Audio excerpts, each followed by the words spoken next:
Olá pessoal, a paz do Senhor para todos. Eu sou Matusalém, especialista, e este é o programa Cenário Bíblico. E hoje eu quero falar sobre uma religião, uma seita, que tem propagado em todo o mundo, dizendo que Jesus tinha dois sexos. Ou seja, que Jesus era hermafrodita. Que Jesus, na verdade, era homem e mulher ao mesmo tempo. E essa seita, na verdade, encontrou várias passagens da Bíblia Sagrada para provar essa tese maluca em dizer que Jesus, na verdade, era homem e mulher ao mesmo tempo. E a primeira ideia que eles pegaram da Bíblia para provar, ou para tentar provar essa loucura, é aquela questão de que Jesus passou 33 anos aqui na Terra e não se casou. Tá? Então, para eles, essa ideia de Jesus não se casar já é uma forma de provar de que Jesus realmente tinha vergonha de fazer uma parceria matrimonial, uma vez que ele tinha dois órgãos genitais.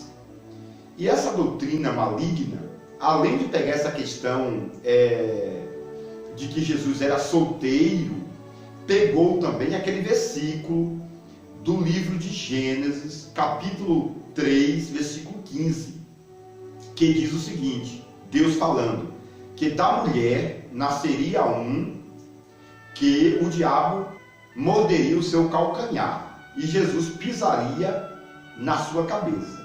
Então, o texto do livro de Gênesis, capítulo 3, vai dizer que da mulher nasceria um. Então, traz o sentido aí que Jesus seria formado somente com um cromossomos, que é chamado de cromossomos XX. Então, eles pegaram essa ideia para dizer que Jesus era formado somente de Maria, e não teve o sêmen masculino para a formação do corpo de Jesus. Neste caso, a ciência já provou que é impossível, uma mulher gerar um filho ou uma filha sem participação de o sêmen masculino, do cromossomos XY. Porém, se no caso uma mulher gerar um filho com um só cromossomos, chamado de XX, esse filho, esta criança, seria feminino e não masculino. Porque, segundo a ciência, somente o sêmen masculino, que tem o cromossomos XY, tem o poder de criar uma criança masculina. E lá em Gênesis, dá a impressão de que Jesus foi criado somente com um cromossomos, chamado XX de Maria. Mas observe, pessoal, que em Mateus capítulo 1, também em Lucas, vai dizer o seguinte, o anjo falou para Maria, o Espírito Santo descerá sobre ti, e a sombra do Onipotente te cobrirá, e você ficará grávida e dará à luz a um menino. Então, o texto da Bíblia Sagrada diz que o Espírito Santo desceria sobre Maria, com um tipo de uma forma analgésica, não é verdade? Pelo menos é isso que a teoria hebraica traz, tá bom, pessoal? Eu estou trazendo aqui a teoria para nós entendermos aqui todo o perfil do vídeo, tá? Então, Maria ficou gestante, mas não sem a parceria de um sêmen masculino. Porque, na verdade, quando o Espírito Santo desceu sobre Maria, a Bíblia diz que a sombra do Onipotente cobriria Maria. Então, observa que a palavra sombra, nos originais hebraicos, aponta para a divindade na terceira ou na sétima pessoa. Tá bom? Então, para quem estuda o hebraico, vai entender esse ponto de linguagem de Deus, a primeira, a segunda, a terceira, a quarta, a quinta, a sexta e sétima pessoa, ou Deus nos 7 tempos, né? Que é o nosso tempo Cronos, aí vem o Kairos, o Ainon, e aí sobe para o 4º, o 5º, o 6º tempo, até chegar no 7º, que é chamado de atemporal, tá bom?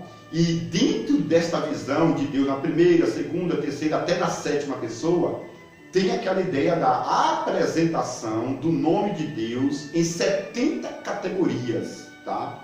Os originais hebraicos apresentam o nome de Deus em várias performances, entre a primeira e a 7ª pessoa. Então lá no livro de Mateus, vai falar que o anjo disse para Maria, né? O Espírito Santo descerá sobre ti, falou para Maria, e a sombra do Onipotente, a sombra é Deus, não na primeira pessoa, a sombra do Onipotente te cobrirá e você ficará grávida. Então observa que houve uma parceria de Deus trazendo um sêmen e fazendo uma implantação, né, dentro de Maria. Então uma pessoa não consegue provar biblicamente que Jesus não tinha o cromossomos XY, ou seja, que Maria formou um corpo para Jesus sem a participação de um sêmen, tá? Aí vai surgir uma série de detalhes e vai causar uma polêmica terrível, porque aí vai existir várias teorias, né? De onde veio o sêmen? O sêmen era de Deus? O sêmen era criado?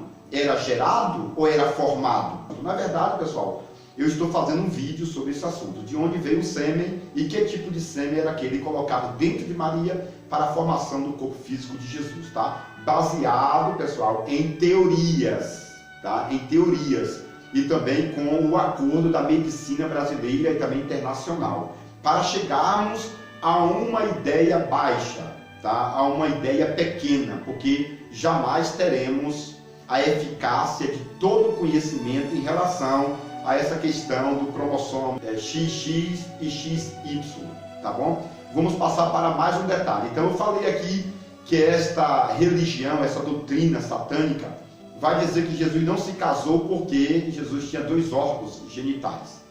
E aí essa doutrina também vai pegar Gênesis capítulo 3, versículo 15, para provar que Jesus foi gerado com um cromossomo e por isso Jesus era mulher, porque o cromossomo XX de Maria, na verdade, só geraria um corpo feminino e não um corpo masculino. Nisso ele tem razão, mas eles esqueceram de ler a Bíblia e entender que houve um implante de um sucessor sêmen em Maria, ou seja, Deus implantou um sêmen em Maria, tá? Eu falei que depois vamos discutir mais sobre esse sêmen, de onde veio. Vamos passar aqui agora para um outro detalhe sobre esse assunto.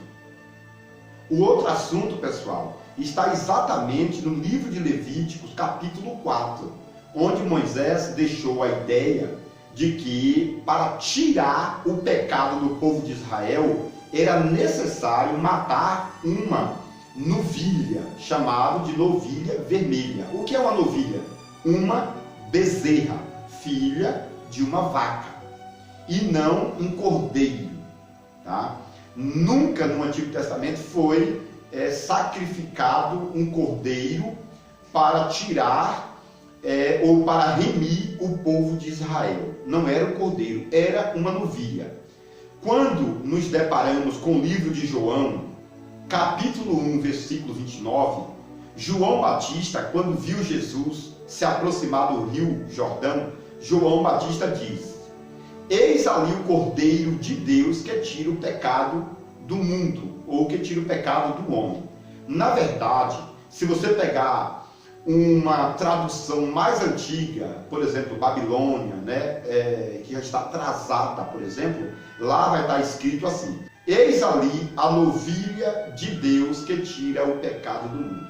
Então João Ferreira de Almeida e outros tradutores traduziu a palavra como cordeiro. Jerônimo também, quando pegou a Bíblia grega e foi traduzir para o latim, chamado de Romano Vulgata, ele traduziu como cordeiro. Martinho Lutero também, quando foi fazer a transliteração da Bíblia para o alemão, traduziu como cordeiro. E João Ferreira de Almeida, que é a nossa tradução em português, seguiu o mesmo perfil, dizendo cordeiro. mas os originais hebraicos não é cordeiro, é novilha. Então, essa doutrina maligna pegou esse texto do Antigo Testamento, do livro de Levítico, e aproveitou essa ideia, porque é uma ideia bíblica, para dizer que, na verdade, Jesus não é um cordeiro, ele é uma cordeira, ou seja, uma bezerra, uma novilha, né? Porque isto é o que a lei de Moisés apresenta. Então, essa doutrina, por mais maligna, ela tem respaldo bíblico, em algum sentido, para provar essa ideia. E se nós aqui estudarmos, entenderemos que muitas pessoas que estão assistindo esse vídeo, por exemplo, não sabem dessa ideia de que antigamente era uma cordeira e não um cordeiro. E aí os tradutores, né, os dubladores, que foi fazendo essa divulgação, e aí chegou aqui no Brasil como cordeiro. Mas, por exemplo, se você for para outros países, não existe a palavra cordeiro. Então, na verdade, Jesus seria descrito como uma cordeira, ou como uma bezerra, uma vaca. Tem alguns lugares no globo da terra que lá está escrito, a Bíblia foi transliterada dizendo: eis ali a vaca de Deus que tira o pecado do mundo. Por que vaca? Porque lá não tem cordeiro, não tem esse animal cordeiro. Então, eles transliteraram a Bíblia como vaca, para aquele povo entender. Até porque na Índia, na China e outros países do mundo, por exemplo, a vaca é o animal sagrado. Até no Egito também, a vaca é um animal sagrado. É por isso que, se você pegar algumas linhas egípcias, você vai entender. Lá está escrito o seguinte: eis ali a vaca de Deus que tira o pecado do mundo. Essa vaca seria Jesus, né, que foi transliterado para o português como cordeiro, tá bom? Então, essa religião pega esses detalhes para fazer uma apresentação que realmente Jesus era uma novilha, uma mulher e não um homem, tá bom? Quer ver um outro detalhe que eles pegaram? É o seguinte: em Mateus capítulo 24, está escrito que Judas Iscariotes vendeu Jesus por 30 moedas de prata.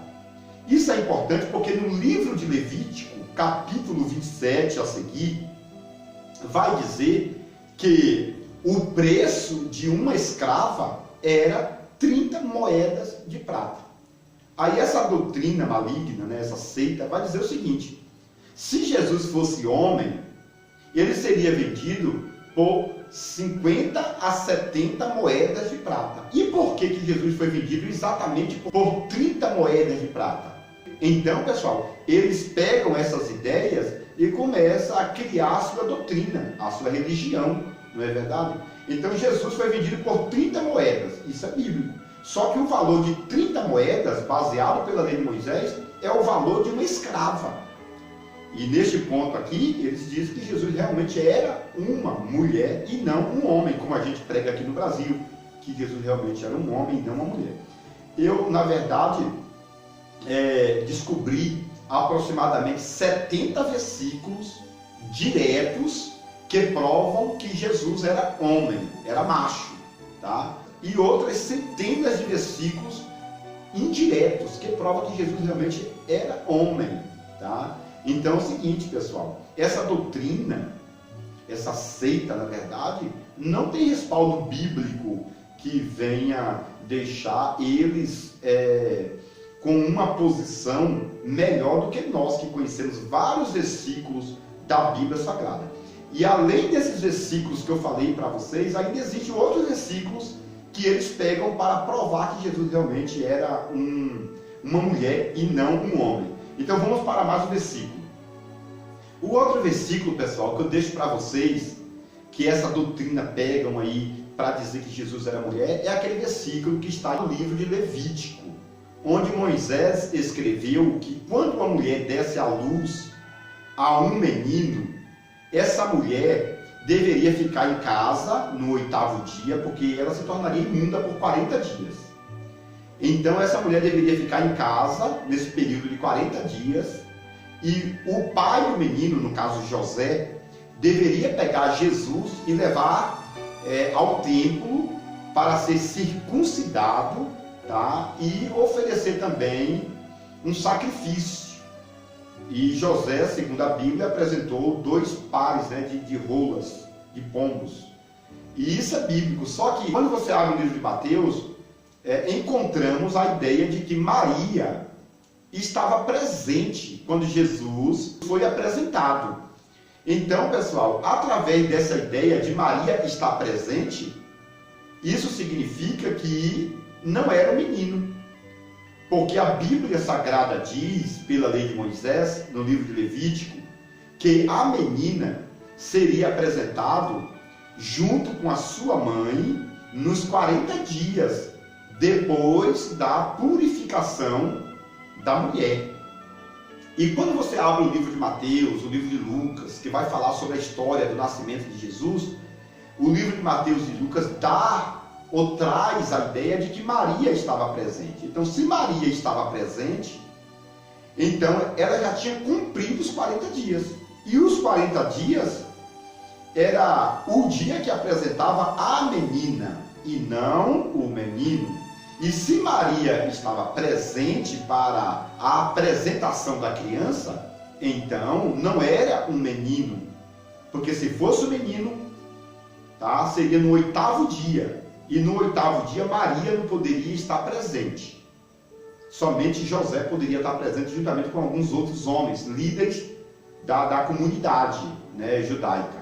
Mas naquele momento ali, a Bíblia Sagrada vai dizer que eles foram apresentar o menino e fizeram a circuncisão do menino no 8º dia. Isso traz a ideia de que eles, era Maria incluso. Então, essa doutrina maligna, essa seita, pegou essa ideia para dizer que se Maria estava presente, então não era o menino. Porque a mulher não poderia estar com o menino no 8º dia. Só poderia estar nos 40 dias quando fosse uma menina. E aí a mulher estaria presente, a mãe estaria presente. Através de todos esses versículos, essa doutrina diabólica, né, tem persuadido pessoas de todo mundo para acreditar, pessoal, que Jesus era uma mulher e não um homem, tá bom? Mas aqui no Brasil e também nos Estados Unidos e também em Israel, todos sabem que Jesus na verdade era homem. E existem, como eu falei, 70 versículos diretos, e não é profético não, tá? 70 versículos diretos, 700 versículos indiretos, que são proféticos, de Jesus como homem, e outros milhares de versículos dizendo que Jesus era homem e não mulher, tá bom? Eu finalizo, pessoal, esse vídeo dizendo para vocês o seguinte: todos esses detalhes estão no meu livro, tá bom? A revelação completa do livro de Gênesis por Matusalém Especialista. Pessoal, imagina que livro extraordinário. Eu quero louvar a Deus pela tua vida, que Deus te guarde, que te abençoe no nome de Jesus.